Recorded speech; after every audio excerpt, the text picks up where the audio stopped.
संध्या live, आवाज महाराष्ट्राचा।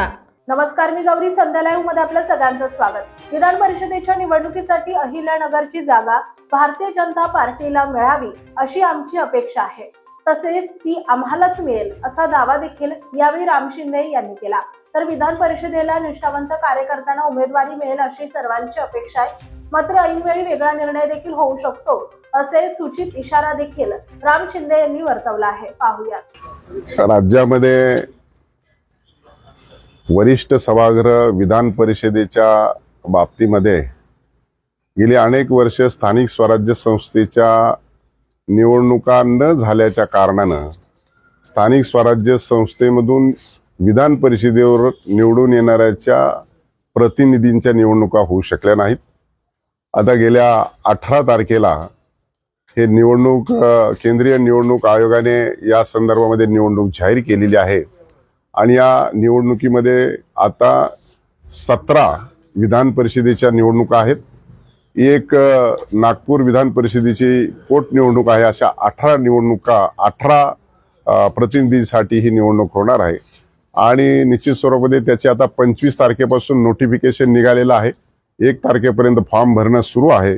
18 तारखेला मतदान आहे, तर 22 तारखेला मतमोजणी आहे। त्याच परिस्थितीमध्ये अहिल्यानगरमध्ये देखील ही निवडणुकीची धावाधाव सुरू आहे आणि महायुतीचा अतिशय मोठ्या प्रमाणात मताधिक्य आहे आणि त्यामुळं आता ही जागा कोणाला जाणार यावरून सगळ्या चर्चा सुरू आहेत। एक पहिली फेरी, दुसरी फेरी सुरू आहे, आता तिसरी फेरी देखील सुरू आहे आणि म्हणून सर्वाधिक मतदान या निवडणुकीमध्ये अहिल्यानगरमध्ये भारतीय जनता पार्टीचं आहे।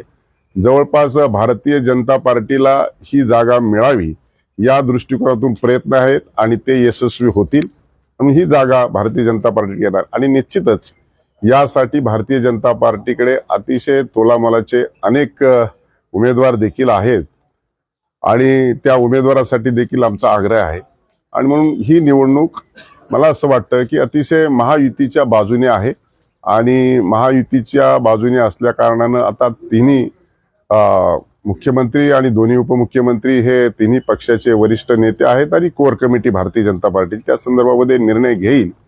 तथापि काही वेगळा निर्णय सुद्धा या निवडणुकीमध्ये होऊ शकतो। शेवटी कोर कमिटी आणि राज्याचे आदरणीय मुख्यमंत्री देवेंद्रजी फडणवीस या संदर्भामध्ये निर्णय करतील।